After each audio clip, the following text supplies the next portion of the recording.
एक। दहाई में कितना गुना होगा? सैकड़ा में 100 गुना होगा।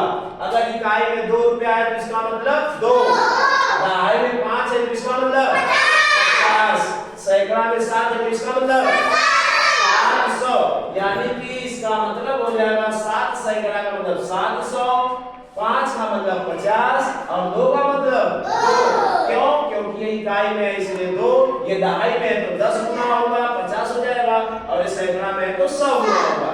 इसको अगर जोड़ देंगे 750 और 2 तो हो जाएगा 752। यानी कि इस तरह से अंकों को हम क्या कर सकते हैं? अलग अलग कर सकते हैं, समझ सकते हैं। चलिए एक दूसरा डिजिट भरते हैं, है ना? एक दूसरा मान भरते हैं, दूसरी वैल्यू भरते हैं यहाँ पे। चलिए देखते हैं क्या देखें कितने लोगों को आ गया। चलिए अगर मान लीजिए इकाई में हम लिख दें 6, दहाई में लिख दें 8, सैकड़ा में लिख दें 5। अब बताइए ये 6 है कि 60 है कि 600? क्यों? क्योंकि इकाई में इसकी वैल्यू 1 होती है, तो 6 का 1 गुना 6। 8 दहाई में है ना, 8 है कि 80 है कि 800 है? 80 है। क्यों? क्योंकि इसका मान 10 गुना होगा, तो 8 का मान 10 गुना कितना होगा? 80। कितना होगा? 80। और ये 5 किस घर में है? सैकड़े वाले घर में। तो 5 है कि 500? और ये किस घर में है? दहाई। दहाई वाले घर में, तो इसका मतलब 8 है कि 80? 80। ये किस घर में है? इकाई। तो ये इसकी वैल्यू 6 होगी कि 60? 6 होगी।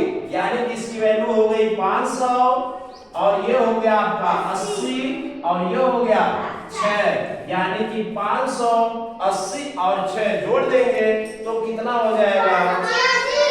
580 और 6 जोड़ देंगे तो हो जाएगा 6, 8 और 5, यानी तो हो जाएगा 586। इकाई और दहाई को एक साथ पढ़ते हैं हमेशा। तो ये 8 नहीं 80 है और ये 6, 80 6 86 हो गया, और इधर ये 500, तो पढ़ेंगे पूरा इसको 586। क्यों इसको 5 को 500 पढ़ रहे हैं? क्योंकि सैकड़े वाले घर में। किस घर में है? जो जिस घर में होगा उसको वही पढ़ेंगे। तो 500 बोलिए 500 500 500। किसी को इंग्लिश में बोलेंगे 586 586। आया समझ में? अब यहाँ इकाई दहाई सैकड़ा कोई भी वैल्यू दी जाएगी आप कर लेंगे? कर लेंगे। अब इसको हम लोग अभी तो इसको पढ़े हैं, अब इसको लिखेंगे। ये लिखते कैसे हैं? क्लोज कर दीजिए।